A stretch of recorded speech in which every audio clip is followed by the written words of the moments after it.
Alaskans, wherever you are, welcome to the Must Read Alaska Show. Coming to you from somewhere in Alaska. This is the place where we talk about, you guessed it, Alaska. Where we keep the mainstream media on their toes and where we are standing up for what's right in a world run by leftists. You can find out more by heading over to mustreadalaska.com and also checking out the Must Read Alaska YouTube channel for some really great content. But first, let's get this party started. Welcome, everybody, to the Must Read Alaska Show. I'm your host, John Quick, coming to you live from somewhere in Alaska. Today, we have a very special guest today, one of my favorite mayors from around the state of Alaska, Mayor Dave Bronson. You've probably been on here more than any other guest has been on here, so that's a crown to be worn. But welcome back to the Must Read Alaska Show, Mayor Bronson. Happy to be back, John. It has been a while, though. Boy, it's been a few months, but it is great to be back. You guys are doing obviously very good work, great work, and especially Suzanne and all of her reporting. Suzanne is awesome. One of the events that you guys recently had, which I'd love to hear about, is you and I think some municipal employees went down and made these Narcan kits. Tell us why that's important and why that's a big deal for you to kind of lend a hand and help out there. Well, Narcan is a response. It's a drug that we use to revive people who've overdosed on primarily fentanyl. It's real important. It saves lives. I mean, it saves lives in the immediate. So yeah, we did have a large event on packing event, Narcan kit packing. And they're little cloth bags, and we had to put a bunch of different things in them: swabs, gloves, the actual Narcan. We had a bunch of folks from the health department, primarily my office, and then we put out an ask for volunteers to come in. We've got a lot of them. A lot of folks from the military came out. So I would say we were pushing 35 people in a kind of a smaller room, and it was assembly line production. And I've been at all the different positions over the years as far as where to pack, and it was a lot of fun. We catered it. We had some great food, and we put together in a couple of hours nearly 5,000 kits. And then now they will be distributed out through our health department to those folks that need them, and those agencies that need them. So we keep them in our office. I know that in case something, we have folks come up and visit in the office, the 8th floor and throughout the building, City Hall, and we want to make sure we have those available. That's awesome. So a little tidbit of news that recently happened was you had a police chief that retired and you appointed a new chief. Talk to me a little bit about the previous chief and some of his accolades and who this new police chief is. I think Anchorage is excited that you were very quick to appoint somebody new. So talk to me a little bit about that. Well, it wasn't actually quick at all. So I knew in December Chief Kerle, Mike Kerle, was going to retire in April. He'd been putting it off. I coaxed him to stay on a couple of different times. He was going to go actually a year and a half ago, and then it pushed. And we were real happy to keep him. He's a cop's cop kind of guy, kind of a funny sense of humor. But I consider him a friend, great guy. He's served our city well for many years. And so I started this time a little bit different. I started asking police officers whenever I saw them, who would make a great chief? And Bianca Cross, she's a captain in the detectives. Her name kept coming up. People think the world of her. She's very concerned about the rank and file officer on the street. And that kind of hit home with me. She's very articulate, very diplomatic. She carries herself well, which is important in this, because there is some politics in being a police chief. You represent a very large agency, and she does a very good job. And since she's been on, and her and I've been talking for more than a month, I'm more, excuse me, I am more and more impressed with her every day. So I spent some time with her yesterday in some meetings. I think I made a really good choice. And at the end of the day, the rank and file got to have a say in this, and that was what was important. This police department is the premier police department, law enforcement agency in the state. It's the largest. And now it's this legacy of Mike Kerle as a great leader is going to continue on through Bianca. That's awesome. One of the things, as you know, that government gets kind of made fun of a lot is keeping the potholes fixed. Yeah. Well, I think I recently read somewhere that you guys have fixed something around 2,000 potholes in the last year. Talk to me a little bit about that. Yeah, I think it's a bit more than that. You can go to the website and muni.org and we track that stuff. So unless you've been living under a rock, we've had a lot of snow this year. We're at a record year ever. We're within I think an inch or an inch and a half of the all-time snowfall here for Anchorage. It was a very challenging winter with the snow issue. We got a lot of snow really early, November 9th. Well, snow very much contributes to potholes, because potholes are made far worse and are actually created because of water getting into the asphalt, freezing and breaking up spots.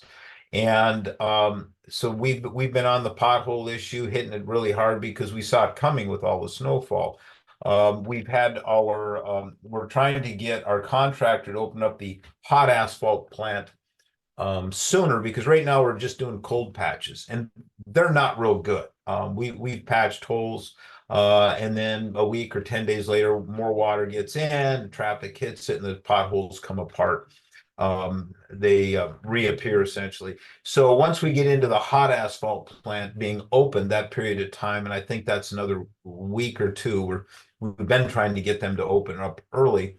And it's a private place. Then we can do more permanent fixes on these potholes. But boy, the potholes drive me nuts. But at the end of the day, one thing leads to another, but we're getting there. It'll be a good summer for roads. Nice.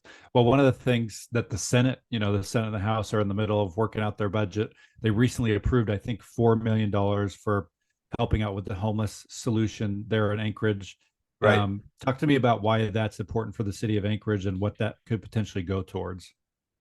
Well, we have a shelter space. It's the old solid waste service building. We now call it CWS, Cold Weather Sheltering. We need to keep that shelter space for 200 people going now throughout the summer, because we have the overall situation is this: we have a confluence of challenges coming up. We've got some hotels that have been used, large hotels been used for homelessness, and the owners now have told us they want to go back into normal operation. And so we have right now a group of 874 is the rough number. People are now extra people are going to hit the streets. That's a real challenge. And so is what we needed to do is one of the fixes, this 200 people, 870 of the 874, 200 people live at CWS, and we need to operate it because we don't have any money to operate it in its entirety. So we went to the state, because I believe homelessness is a statewide problem, because people come from all over the state and live on our streets here in Anchorage. I don't think that's right, but that's what it is. So we went to the legislature and asked for $4 million in help. We're going to put in our $4 million, so it's an $8 million operation to get us through the summer and into next year. So that was a coordinated effort between me and the Assembly. We pushed it really hard together, and the legislature, good on them, had some real leadership there. I think Kelly Merrick from Eagle River took a good lead on that, and we got the $4 million. And our $4 million, so we're on our way to keeping that facility operating until a permanent large shelter can be built that's designed for homelessness, and we're still struggling there. Yeah, it sounds like there's still back and forth going between what the Assembly may think is the right solution and what you and your team may think is the right solution as boots on the ground. What do you think the long-term solution could be tackled here in the next couple of years? Do you think? Is that realistic? Well, we don't have that long. So last year we lost 50 22 people on our streets. A lot of it was, let's talk about Narcan and fentanyl again.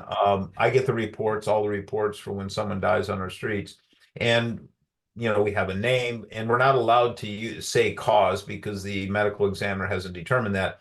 But what is universal is drug paraphernalia found nearby. That's a standardized statement. And so I was just reading, I think Friday, that the most recent report. So it's not always cold. In fact, it's more often overdose. People need to be supervised, and so that when they overdose, we can jump in with Narcan or whatever and revive them and save them, and counsel them. The trouble is we're doing that counseling and that supervision in parks and on trails and in parking lots. We need a place for them to have that exposure to professionals, to case managers. We don't have that place at anywhere near the scale that we need. And now it's going to get worse because more people are going to move out onto our streets because of these hotels. The good thing is with the 4 million plus our 4 million, we're able to keep the cold weather shelter operating there on 56th Avenue or 56th Street, and that'll at least mitigate that by 200. Nice. Well, looking back the last 3 years, what are some of the things that you're most proud of that you and your team have accomplished while you're mayor of Anchorage? Well, on the fiscal side, we always put forward budgets that were significantly under the tax cap. That's essential. We do now, we're aware of this. We have a fiscal challenge coming for the budget fiscal year 25. So we spent too much money. We continue to spend too much money, and we don't spend it in some areas as smartly as we should, especially in the area of homelessness. Since 2017, we've spent, I think the count is $247 million on homelessness. That's since 2017. I don't think we are getting for our money. It's not all wasted, don't get me wrong. But I don't think we're getting our money's worth. And the appropriating body, the assembly, they appropriate. So people need to understand, I can't do a thing without money. And when I come up with a plan, every plan costs money. They turn me down. So it's been a challenge, but I'm proud of putting forward budgets that come under the tax cap in preparation for these fiscal challenges we're coming upon. And I think the city is operating very well. My management team my executive team, I'm deeply, deeply proud of. It took a while to build it. And they're running the city very well especially within the limitations placed on them by the assembly and the environment. Again, back to snow. I think the city is coming out of COVID very well. We've got a lot of outside investment money that wants to come in, and we've been meeting with them. I'm meeting with another group that wants to come in and build $250 million worth of homes, market rate homes in Anchorage. We're very encouraged by that. I met with another group 3 weeks ago, that wants to come in and build senior market rate senior housing condominiums, and that project there, we would love to see that come to fruition, so that now people can, when you get to 7 years old, you want to move out of your big house, you don't want to shovel snow, you don't want to mow the lawn, you move into a nice condo community for 55 and older, and you got your pickleball and you got your gardens. We're really hoping that comes to fruition, and we think it will. That's awesome. So let's talk briefly about this event that you just had, a drug take back kind of day. I think that was in partnership with maybe the DEA. Talk to me a little bit about that and how that went. Yeah, well, we've done this now for 3 years. It's an event where at multiple front door of multiple Fred Meyers, to include the pharmacy at Providence Hospital, a great partner for the city. We stand out front. We have our banners up, and we have our collection sites. People can bring in their prescription drugs to just drop them off, no questions asked. Not that there would be questions, and we did very well. And the amount of drugs that are dropped off would stun you. The truck would come around, and we'd have these 2 foot square boxes, cubed boxes, and they'd be full, and we'd just stack that truck up. And so I did a couple of sites this year. I did Eagle River, Fred Meyer, and then I did Abbott, Fred Meyer, and I know there's other sites, and that I couldn't get to all of them. So a very Nice. good success. Once again, our federal partners at the DA, what a great organization, and they're looking out for us. That's awesome. Well, Mayor, 20 minutes has gone by in a flash here. Do you have any last minute thoughts here before we head off? The floor is yours. Well, no, yeah, summer's upon us. We've got some fantastic weather up here in Anchorage, 50, almost 60-degree weather, and sunshine and calm. So the street sweepers are out. So watch out for them. We're brushing sweeping the sidewalks. We anticipate, I hope, no more snow. We've had a lot of snow in the past in May, but we're moving forward. We're finishing up on the first quarter budget revision for the city's budget. That's going well, and the departments are serving our people well. We are short of employees in nearly every department, from accountants to cops. Fire department's doing pretty well, thanks to Doug Schrage. But we really, if people want to, shameless plug for work with the community, if you want to come and work for the community, we would love to have you. Please apply. And just I'd like you to know, I worked for the airline industry for 30 years. I was in the military for many years. Our benefits package here at the municipality, I believe, are as good or better than anything I've experienced in those two work areas. So please apply. We, from accountants to virtually everything, we're short. It's a tough environment. The state and the corporations, the oil companies have been raising their pay, and people have been leaving. So now that's why I gave the largest pay increase in the history of the city to the police department here a few months ago, is because they deserved it. It was their pay was languishing, and we've been retaining officers because of that pay increase. Nice. So, well, Mayor, we wish you nothing but success here for Must Read Alaska. For folks that just caught the tail end of this, I want to encourage you to go back and listen to the whole thing. You'll get to hear about the new police chief in Anchorage, yep.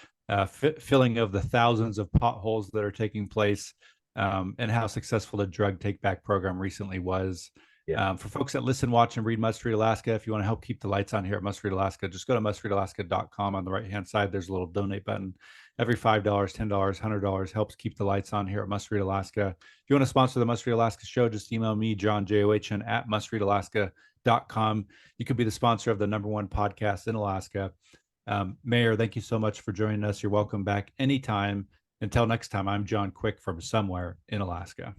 Thanks, John. Appreciate it.